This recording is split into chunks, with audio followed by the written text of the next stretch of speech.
Hello friends, जय हिंद। जैसा कि हमने आपको पिछले वीडियो में विटामिन्स के बारे में बताया था और जो है आज जो है हम आपको डाइजेस्टिव सिस्टम के बारे में बताने वाले हैं। तो डाइजेस्टिव सिस्टम के बारे में सबसे पहले बात करेंगे डाइजेशन क्या होता है। तो सबसे पहले डाइजेशन के बारे में बात करेंगे। डाइजेशन, ये जो डाइजेशन होता है इसका मतलब होता है डाइजेशन कैसे होता है, जैसे कि जब हम लोग खाना खाते हैं तो वो मॉलिक्यूल्स जो रहते हैं, जो भोजन के बड़े बड़े अणु रहते हैं, उनको जो है छोटे अणुओं में कन्वर्ट जो किया जाता है उसी को कहा जाता है डाइजेशन। यानी जो भोजन के जो बड़े बड़े कॉम्प्लेक्स फूड जो होते हैं, जटिल भोजन जो होते हैं, उनको छोटे छोटे अणुओं में परिवर्तित करने की जो प्रक्रिया होती है उसको डाइजेशन के नाम से जाना जाता है।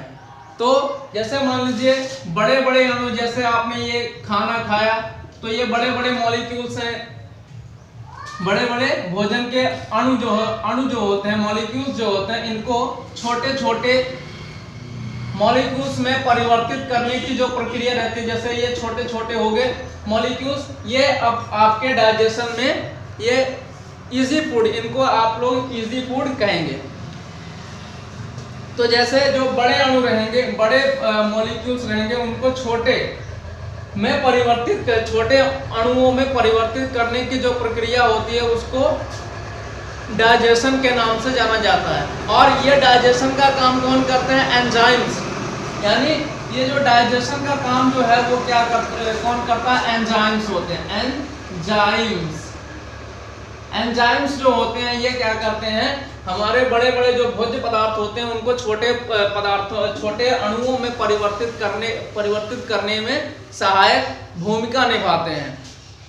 तो ये एंजाइम्स क्या होते हैं? एंजाइम्स जो होते हैं वो प्रोटीन्स के बने होते हैं। लगभग सभी प्रकार के जो प्रोटीन होते हैं वो सभी प्रकार के जो एंजाइम्स जो होते हैं वो प्रोटीन से मिलकर बने होते हैं। और सबसे पहले तो हम बात करेंगे जैसे जो खाना खाया जाता है वो उनमें कौन कौन से न्यूट्रिएंट यानी पोषक तत्व जो है कौन कौन से पाए जाते हैं। तो सबसे पहले जो है सबसे पहले जो है वो पोषक तत्व कौन से हैं, कौन से बड़े पोषक तत्व हैं, कौन से छोटे पोषक तत्व हैं, माइक्रोन्यूट्रिएंट्स कौन से होते हैं और मैक्रोन्यूट्रिएंट्स कौन से होते हैं, इसके बारे में जानेंगे। तो हेडिंग डालेंगे हम लोग न्यूट्रिएंट्स। न्यूट्रिएंट्स मींस होता है पोषक तत्व। पोषक तत्व जो होते हैं वो हमारे जो है 6 प्रकार के होते हैं। तो पहला जो पोषक तत्व है वो कार्बोहाइड्रेट, दूसरा है प्रोटीन्स, तीसरा है फैट, चौथा है carbohydrate, fat, protein, vitamins, mineral और छठवां जो है वो उसको कहा जाएगा वाटर। यानी ये जो 6 प्रकार के पोषक तत्व हैं इनको 2 भागों में डिवाइड किया गया है।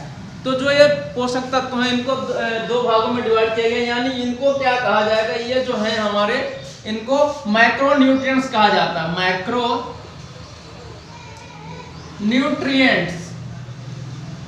मैक्रोन्यूट्रिएंट्स हो गए और इन्हें जो है वो माइक्रोन्यूट्रिएंट्स कहा जाता है। माइक्रोन्यूट्रिएंट्स और मैक्रोन्यूट्रिएंट्स, यानी इनसे जो है हमको अपार मात्रा में ऊर्जा मिलती है। और ये ऊर्जा मिलती कैसे है? जब इनको जो है कन्वर्ट हो जाए, जैसे कार्बोहाइड्रेट को जो है वो ग्लूकोज में कन्वर्ट करेंगे तब हमको जाकर के इससे ऊर्जा मिलेगी। तो आगे हम नेक्स्ट बात करेंगे मैक्रोन्यूट्रिएंट्स, यानी मैक्रोन्यूट्रिएंट्स क्या होते हैं। तो आगे हम बात करेंगे कार्बोहाइड्रेट जो है वो क्या होता है। इनको जो है सबसे बड़े ऊर्जा देने वाले न्यूट्रिएंट्स कहा जाता है। तो कार्बोहाइड्रेट कब ऊर्जा देगा? जब ये कार्बोहाइड्रेट से जो है वो कन्वर्ट हो जाएगा स्टार्च में या ग्लूकोज में। जब ये कन्वर्ट हो जाएगा यानी कार्बोहाइड्रेट से जब ग्लूकोज बन जाएगा तो ये हमको क्या देगा? ऊर्जा देता है, ऊर्जा देगा। और प्रोटीन्स जो होते हैं, प्रोटीन्स का काम क्या होता है? प्रोटीन जो होते हैं जब इनका अमीनो एसिड में कन्वर्ट होगा, ये अमीनो एसिड यानी जब ये अमीनो एसिड में कन्वर्ट हो जाएगा तब ये अमीनो एसिड में परिवर्तित होकर ऊर्जा देगा। और जो ये फैट जो होते हैं, फैट होते हैं वो क्या होंगे? फैटी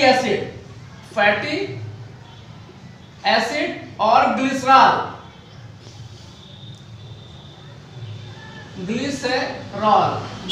में टूटकर ये ऊर्जा देते हैं।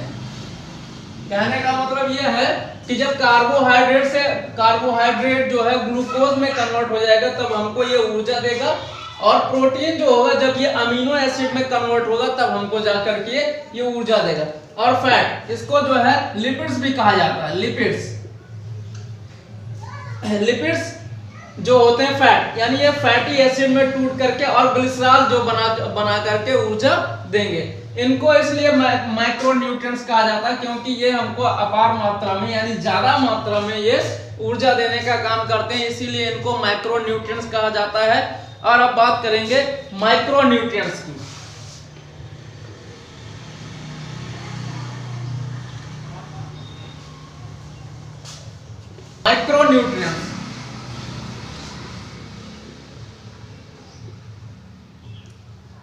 माइक्रोन्यूट्रिएंट्स वे होते हैं जिनसे जो है ज्यादा मात्रा में ऊर्जा नहीं मिलती, लेकिन इनका जो है हमारे शरीर में बहुत ही आवश्यक भूमिका रहती है। तो माइक्रोन्यूट्रिएंट्स क्या होते हैं?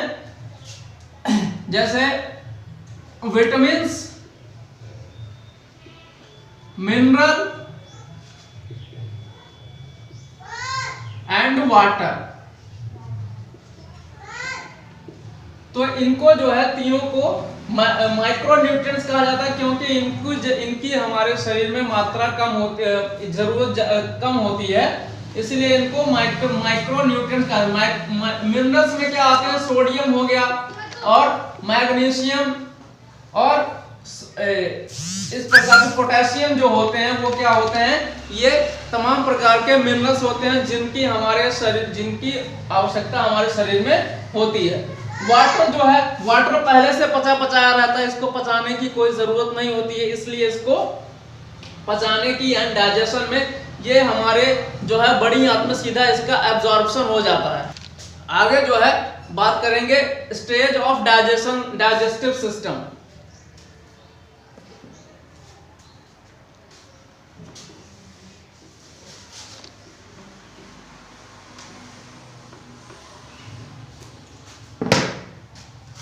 Digestive system, step of digestive system के बारे में। स्टेप्स ऑफ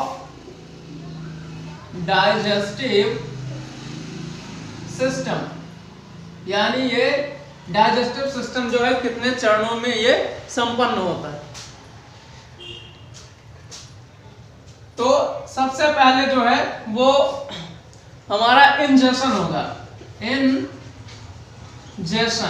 इंजेशन को क्या कहा जाता है हिंदी में? अंतर्ग्रहण। अंतर्ग्रहण। तो अंतर्ग्रहण क्या होता है? जैसे हमने खाने को खाया,